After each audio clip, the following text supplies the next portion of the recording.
Russian invasion of Ukraine.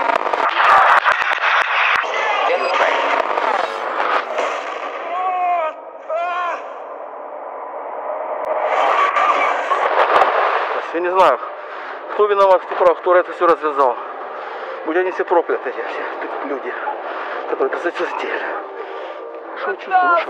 На работе я одна, куда мне бежать? Куди ховатися? Куди? Скажіть, будь ласка. Ой, Боже мой, Боже. Dari sejak kecil gue benci banget dengan yang namanya perang. Invasi militer ke Irak, konflik Israel-Palestina, kehancuran di Yaman, Libya, dan Suriah, sekarang operasi militer Rusia ke Ukraina. Perang adalah kondisi di mana ambisi dan kepentingan dianggap jauh lebih berharga ketimbang nyawa seseorang. Warga sipil yang tidak berdaya, tentara yang harus menghadapi situasi berbahaya, membunuh orang yang tidak mereka kenal dan dibunuh oleh orang yang tidak mereka kenal. Mereka bukan alat, bukan mesin. Mereka manusia dengan darah dan daging, dengan kerabat dan keluarga, dengan kasih sayang dan cinta, serta anak-anak yang harus merasakan trauma sepanjang hidupnya.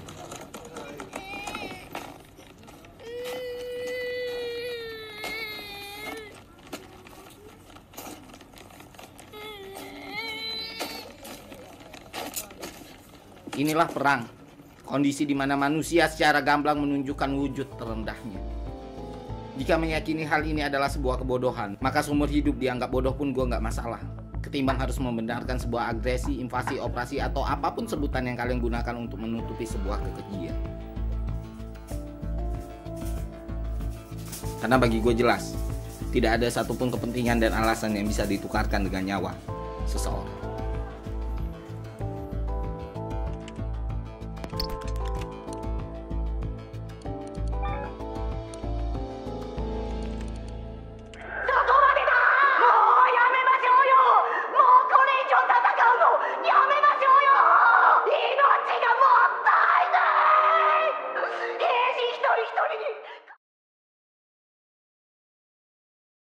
Di video pertama kita udah membahas akar konfliknya, kita juga udah membahas bagaimana runutan peristiwanya. Di video kedua kita udah membahas soal mesin propagandanya, supaya kita bisa berpikir jernih, supaya ketika mencari informasi kita nggak bias.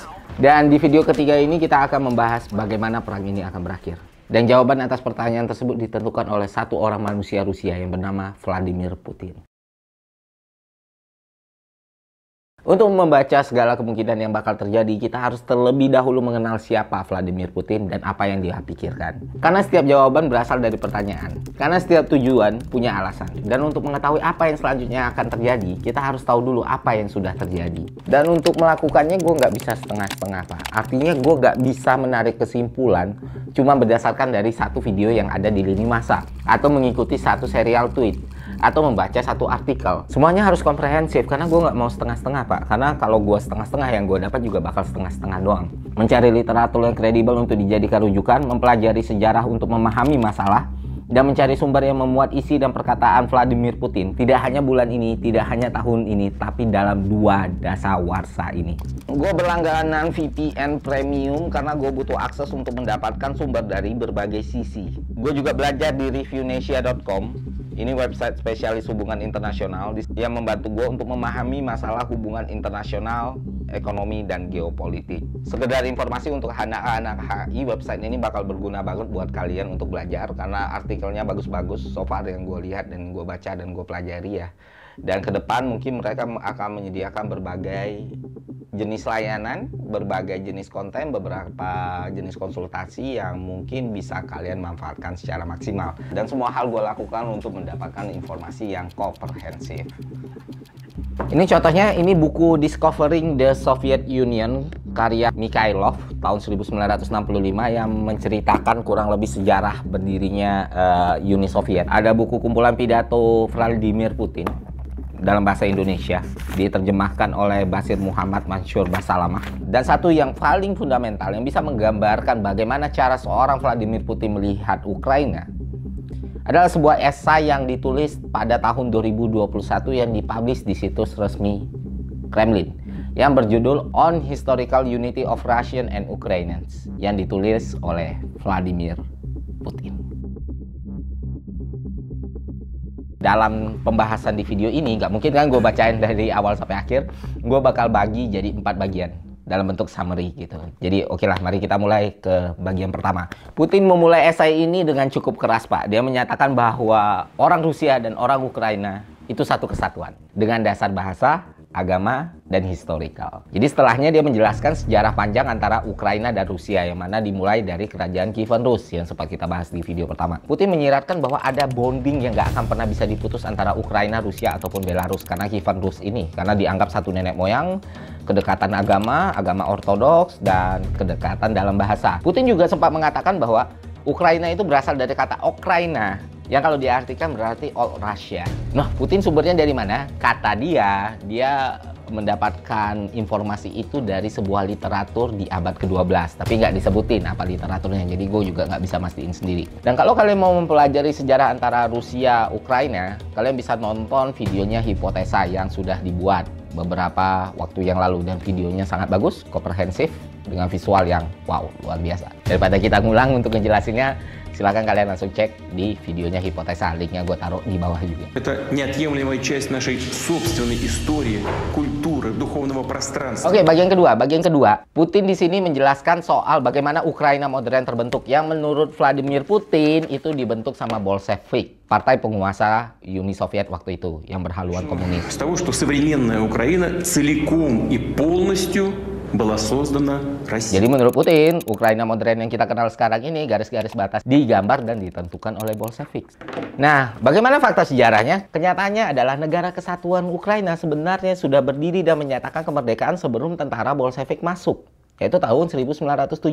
Yang mana Bolshevik baru masuk 2 tahun setelahnya dan menguasai kota Kiev, menjatuhkan pemerintahan kota Kiev, dan mendirikan Soviet Sosialis Ukraina di negara tersebut, yang mana termasuk dalam negara Uni Soviet. Jadi perumpamaan sederhananya adalah, misalnya kita ambil contoh Indonesia tahun 45. Kita menyatakan kemerdekaan dari Jepang tahun 1945. Nah, tahun 1917 Ukraina juga menyatakan kemerdekaan. Tapi kan setelah kita menyatakan kemerdekaan, tentara sekutu kan datang, Belanda dan kawan-kawannya nih ya. Dan mereka berusaha merebut kembali Indonesia. Tapi kita cukup beruntung nih, karena usaha tersebut ternyata gagal. Pada akhirnya Republik Indonesia tetap berdiri sampai sekarang. Bedanya, Ukraina nggak seberuntung kita, Pak.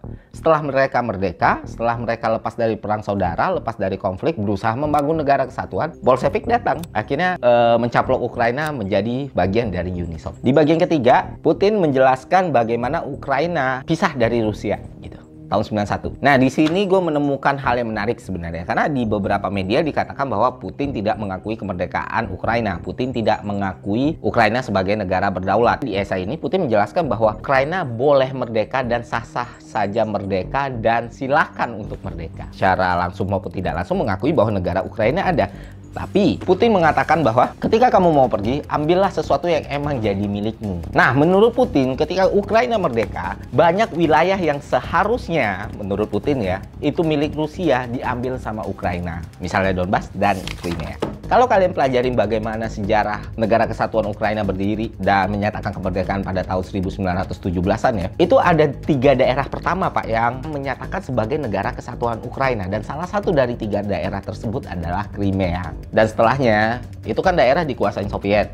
Tapi tahun 1954, Crimea yang awalnya dikelola sama Uni Soviet ini, itu diserahkan lagi ke Ukraina. Dan menurut riset yang gue temukan adalah pada tahun 1991 ketika Ukraina menyatakan referendum, 56% dari penduduk Crimea mau bergabung dengan Ukraina pada tahun 1991. Nah, di bagian keempat yang menarik sebenarnya. Karena di bagian terakhir ini, Putin menggambarkan secara jelas bagaimana dia melihat bangsa dan negara Ukraina. Di bagian ini, Putin menjelaskan bahwa Rusia lah negara yang selama ini membantu Ukraina. Jadi menurut Putin, Rusia lah negara yang selama ini membantu Ukraina menstabilkan ekonominya sebagai negara yang baru merdeka. Rusia lah yang melindungi Ukraina dari pengaruh-pengaruh eksternal yang coba mengusik stabilitas di dalam Ukraina. Putin mengatakan bahwa hubungan harmonis antara Rusia dan Ukraina selama ini justru sangat menguntungkan Ukraina itu sendiri. Dia menyatakan bahwa kerjasama antara Ukraina dan Rusia dari tahun 1991 sampai 2013 telah menghemat anggaran Ukraina sebesar 83 miliar US dollar. Dan Putin menjanjikan bahwa kalau hubungan ini tetap dipertahankan nih, maka Ukraina akan mendapat keuntungan yang lebih besar lagi. Putin juga menyayangkan apa yang terjadi sekarang. Yang mana menurut Putin, banyak banget pihak-pihak anti Rusia yang berusaha untuk campur tangan, yang berusaha mengganggu hubungan manis antara Ukraina dan Rusia yang selama ini dia perjuangkan. Sehingga efeknya negara Ukraina yang Putin nyatakan di esainya sebagai negara yang seharusnya kaya menjadi negara termiskin di Eropa, gitu kata Putin. Dan Putin menyatakan bahwa kemiskinan negara Ukraina sekarang itu bukan disebabkan oleh masyarakatnya, yang menurut Putin adalah masyarakat bertalenta dan pekerja keras. Jadi secara tersirat juga Putin di esai ini menjelaskan bahwa mundurnya perekonomian Ukraina, susahnya orang-orang Ukraina untuk hidup itu disebabkan oleh pemerintah Ukraina yang sedang berkuasa sekarang, yang terpengaruh sama pihak-pihak anti Rusia. Itu yang dijelaskan esai ini. В курсе ли всех этих управленческих методов сами украинцы? Понимают ли, что их страна находится даже не под политическим и экономическим протекторатом, а сведена до уровня колонии с марионеточным режимом? Dan Putin menutup esainya dengan pernyataan keras ya Pak. Keras banget. Jadi Putin mengatakan di akhir bahwa Rusia tidak pernah anti dengan Ukraina dan tidak akan pernah ada anti Ukraina. Seperti apa jadinya Ukraina selanjutnya itu terserah masyarakat Ukraina. Kenapa gue bilang esai ini penting? Karena waktu esai ini keluar, itu masyarakat dunia, bahkan orang Ukraina sendiri tidak benar-benar menanggapi ini dengan serius, Pak. Selanjutnya gue juga browsing, gue juga berselancar di situs-situsnya Rusia, dan di situ gue menemukan fakta yang menarik. Sejak esai ini terbit tahun lalu 2021, esai ini lalu dijadikan bacaan wajib semua militer di Rusia. Yes. Jadi setiap hari semua pasukan militer Rusia wajib membaca esai yang ditulis oleh Vladimir Putin. Jadi sebenarnya serangan yang terjadi di tanggal 24 kemarin itu nggak terjadi secara spontan, Pak. Sudah dipersiapkan dengan matang dan sudah direncanakan. Setelah membaca esai on historical unity of Russia and Ukraine ini, terus gue juga ngebaca esai tahun 99 yang ditulis Putin, Rusia at Millennium. Terus membaca semua pidatonya Putin, pidato bersejarahnya Vladimir Putin. Dan nonton beberapa speech yang dilakukan Vladimir Putin di publik. Ada beberapa hal yang gue simpulkan dari semua sumber itu. Putin merasa bahwa Rusia dan Ukraina itu memiliki hubungan khusus yang nggak boleh diganggu, yang harus tetap dipertahankan. Karena kedekatan agama, bahasa, dan historikal yang sempat kita bahas, karena Kievan Rus dan lain sebagainya. Di esai itu gue menemukan bahwa, kan kita sering dengar di media massa atau di pemberitaan bahwa Putin tidak mengakui adanya negara Ukraina. Nah, di esai itu dibantah, Pak. Artinya di bagian ketiga yang tadi gue jelasin, Putin menyatakan bahwa dia sama sekali tidak keberatan dengan eksistensi Ukraina. Cuma, menurut Putin, beberapa daerah Ukraina seharusnya tidak milik Ukraina, tapi milik Rusia. Misalnya kayak Donbas atau Crimea yang sempat kita bahas barusan. Ketiga, esai ini juga menjadi penyambung benang merah ya atas apa yang selama ini gue cari dan gue teliti, termasuk kenapa Putin melakukan strategi propaganda dengan melakukan pendekatan yang terlihat humanis, kenapa Putin tidak melakukan invasi penuh, kenapa operasi militer baru dilakukan sekarang, tidak di tahun 2014 yang mana waktu itu terjadi revolusi dan kekosongan kekuasaan. Karena yang ingin direbut sama Putin adalah di masyarakat Ukraina. Artinya, Putin menginginkan perubahan di Ukraina, tapi dia ingin perubahan itu datang dari masyarakat Ukraina sendiri. Apalagi masyarakat Ukraina yang pro sama Rusia. Makanya dia melakukan pendekatan seperti ini, dan di dalam esainya dia sangat mengeluk-elukan warga Ukraina. Lalu di esai dan beberapa sumber yang lain menyatakan bahwa Putin sangat-sangat menginginkan Ukraina menjadi negara netral. Artinya negara yang tidak memihak Uni Eropa ataupun Amerika dalam definisi netralnya Vladimir Putin. Itu yang gue tangkap dari pidato, esai, tulisan, ataupun sumber-sumber lain yang berhubungan langsung dengan seorang presiden Rusia yang bernama Vladimir Putin. Kita sudah tahu alasan dan tujuannya. Dan dari alasan dan tujuan ini kita bisa memperkirakan apa saja kondisi yang memungkinkan untuk mengakhiri perang ini. Langsung aja, kondisi yang pertama adalah Rusia dan Ukraina mencapai kesepakatan. Untuk poin ini gue mendapatkan informasi dari salah satu orang paling penting di Kremlin, yaitu Dmitry Peskov, juru bicaranya Vladimir Putin. Well, if you feel fear, you take measures of precaution. That's a natural instinct. Peskov mengatakan bahwa ada 4 poin utama yang diinginkan Rusia dari Ukraina. Dan jika 4 poin ini dipenuhi, maka operasi militer yang dilakukan Rusia ke Ukraina akan bisa segera diakhiri. Lalu apa saja 4 poin tersebut? Yang pertama adalah Ukraina harus menghentikan semua aktivitas dan kegiatan militer. Kedua, Ukraina harus mengakui kemerdekaan Donbas. Ketiga, Ukraina harus mengakui kedaulatan Rusia di Crimea. Dan keempat, Ukraina harus menyatakan netralitas dalam konstitusi. Nah, untuk poin pertama ya bisa dibilang kalau perang berhenti maka kegiatan militer pasti akan berhenti. Jadi itu bukan isu lah, gampang banget untuk dipenuhi. Yang sulit adalah poin kedua dan ketiga. Kenapa sulit? Karena gini Pak, melepas Donbas dan Crimea adalah kehilangan yang besar buat Ukraina. Tapi mempertahankan keduanya juga cukup sulit gitu. Bisa saja salah satu dari daerah tersebut jadi alat tawar untuk mendapatkan daerah yang lain. Kita tunggu saja mana yang dikompromikan dan mana yang dikompensasikan. Nah, kemungkinan yang lain adalah poin kedua dan poin ketiga ini dijadikan alat tawar untuk poin yang keempat Pak, yaitu netralitas. Dengan menyatakan netralitas berarti kemungkinan Ukraina untuk bergabung ke NATO akan semakin tertutup. Tapi di satu sisi bisa saja setelah apa yang terjadi, setelah kekecewaan yang dirasakan Zelensky, yang mana dia merasa bahwa Ukraina selama ini bertempur sendiri, janji Amerika dan NATO yang akan cover penuh, yang akan backup penuh, nggak pernah dia benar-benar rasakan. Perlindungan kepada daerah-daerah Ukraina oleh pasukan NATO ataupun Amerika secara langsung juga belum ada. Bisa saja semua hal ini membuat Zelensky berpikir ulang. Ditambah lagi pihak Barat kalau kita lihat sampai sekarang memang tidak pernah terjun fisik dalam perang Pak. Nyatanya kota-kota Ukraina porak-poranda Pak. Permintaan Ukraina terhadap no-fly zone juga ditolak. Yes, we were talking about non-fly zone. We agreed that it would be extremely dangerous, having in mind that there will be instructions to shoot down Russian planes in this. Dan pihak Barat fokus pada tindakan sanksi terhadap Rusia. Tindakan yang mereka ambil adalah menghukum Rusia, iya. Memberi sanksi kepada Rusia, iya. Tapi apakah mereka melindungi daerah-daerah di Ukraina? Faktanya banyak kota-kota di Ukraina yang porak-poranda cuy. Dan itu juga yang mungkin menjadi pertimbangan masyarakat atau menjadi persepsi masyarakat bahwa selama ini NATO tidak pernah benar-benar berada di sisi mereka. Analisa gue adalah, kalaupun kesepakatan terjadi, akan sangat besar kemungkinan bahwa Zelensky akan merelakan kesempatan untuk bergabung kepada NATO atau membatalkan niatnya untuk bergabung kepada NATO. Tapi untuk bergabung kepada Uni Eropa mungkin masih akan diperjuangkan oleh Zelensky. Makanya negosiasi ini akan berlangsung sangat alot Pak, gitu. Nah, ada poin yang menarik nih. Di antara 4 poin ini, gue nggak menemukan poin yang mengharuskan Zelensky untuk turun dari jabatannya sebagai Presiden Ukraina. Ini sebuah kejutan sebenarnya ketika gue mendengar wawancaranya Peskov ini. Kenapa? Karena selama ini Vladimir Putin ataupun Rusia selalu menunjukkan ketidaksukaan yang sangat besar kepada Zelensky.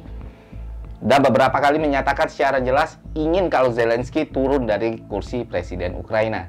Tapi dalam demand yang diminta Rusia ke Ukraina, poin ini nggak masuk Pak.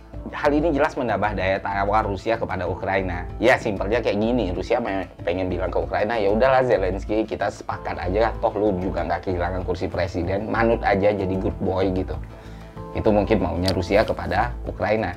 Intinya, jika perang ini selesai karena kesepakatan antara Ukraina dan Rusia, bukan karena intervensi atau tindakan langsung dari NATO ataupun Amerika, maka bisa gue katakan bahwa baik Zelensky maupun Putin itu nggak akan kehilangan muka masing-masing, Pak. Lalu siapa yang jadi pesakitan? Yang jadi pesakitan ketika kedamaian itu terwujud karena kesepakatan dua belah pihak, ya jelas Amerika Serikat dan NATO, Pak. Dengan hal ini menunjukkan ke seluruh dunia bahwa Amerika tidak benar-benar menangani konflik ini dengan baik, gitu. Walaupun sudah memberikan sanksi yang sangat luar biasa kepada Rusia. Dan jelas hal ini bisa menurunkan tingkat kepercayaan dunia kepada Amerika itu sendiri. Terlebih untuk negara-negara berkembang. Itu dengan catatan kalau tercapai kesepakatan. Nah, kalau enggak, ya kondisinya bisa tambah ruwet, Pak. Perangnya bisa jadi lebih lama dan kerugiannya akan semakin besar, gitu. Itu skenario yang pertama. Skenario yang kedua adalah saat Putin jatuh. definisinya itu bisa kalah perang, kehabisan logistik, apapun lah kondisinya yang menyebabkan Putin harus mundur. Karena seperti yang gue bilang tadi, Amerika Serikat menjadikan konflik Ukraina sebagai alasan untuk menghajar Rusia bertubi-tubi dengan sanksi, Pak. Yang gue baca dan analisa selama ini, untuk terjun langsung dalam pertempuran fisik di Ukraina tidak mendapatkan keuntungan apa-apa buat Amerika dan NATO, Pak. Tapi untuk menghukum Rusia beda cerita. Dengan melakukan sanksi-sanksi yang berat kepada Rusia, hal ini jelas menimbulkan gejolak dari dalam Rusia itu sendiri. Karena pengaruhnya sampai ke masyarakat secara langsung, cuy. Kalian tahu apa yang terjadi di Chelsea kan?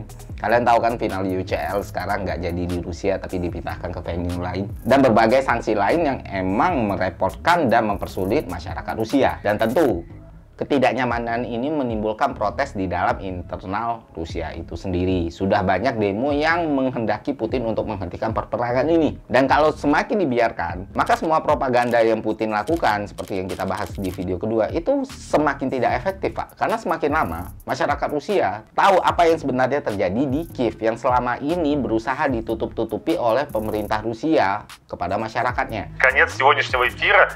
И пауза небольшая, которую делал телеканал «Дождь». Бабасаран. Но пасаран. И нет войне. Точно нет войны. Kalau kalian akses TV-TV Rusia di 2 atau 3 minggu yang lalu, kalian akan menemukan tayangan yang menyatakan bahwa perang di Ukraina terjadi dengan sangat santuy dan damai. Karena itulah bagian dari propaganda yang dilakukan. Dan kalau semakin lama, ya hal ini semakin susah untuk ditutupi, Pak. Dan jelas ini jadi bumerang untuk Vladimir Putin itu sendiri. Kalau yang mengakhiri perang adalah skenario yang ini, maka Ukraina tidak akan kehilangan apa-apa. Dan Amerika akan semakin menancapkan supremasinya. Ya, karena Rusia jadi pihak yang kalah total kalau skenario ini yang terwujud untuk mengakhiri perang ya. Masalahnya adalah, apakah Putin akan begitu saja menerima keadaan jika dia kalah? Nah, yang gue takutkan adalah Putin tidak berpikir demikian, Pak. Dan mengambil tindakan-tindakan dan kemungkinan yang terburuk. Artinya ya, mungkin bisa aja Putin berpikir, kalau emang gue nggak bisa menang, yang lain juga nggak bisa menang. Kalau emang gue harus kalah, yang lain juga harus kalah. Tahu kan artinya? Ini politik, Pak. Manuver itu bisa terjadi dalam hitungan sekian detik gitu. We never know. We never know. Ya, itu aja yang bisa gue sampaikan. Dan gue rasa dalam 3 episode ini gue sudah mengatakan apa yang perlu gue katakan. Nggak ada yang perlu gue ulang-ulang. Dan satu hal sih yang sebenarnya pengen gue sampaikan ke teman-teman semua, walaupun gue buat dalam bentuk 3 video, masih banyak yang nggak gue bicarakan. Dan ya mungkin teman-teman bisa cari di sumber-sumber lain atau video lain gitu. Dan satu lagi, jangan langsung percaya apa yang gue bilang, jangan langsung meyakini apa yang gue bilang adalah kebenaran. Telaah lagi, cari tahu lagi, belajar lagi kalau kalian emang tertarik mengikuti isu ini gitu. Itu aja dari gue, semoga konten ini bermanfaat. Semoga kita bahagia lagi membahagiakan. Sampai jumpa di konten selanjutnya. See ya.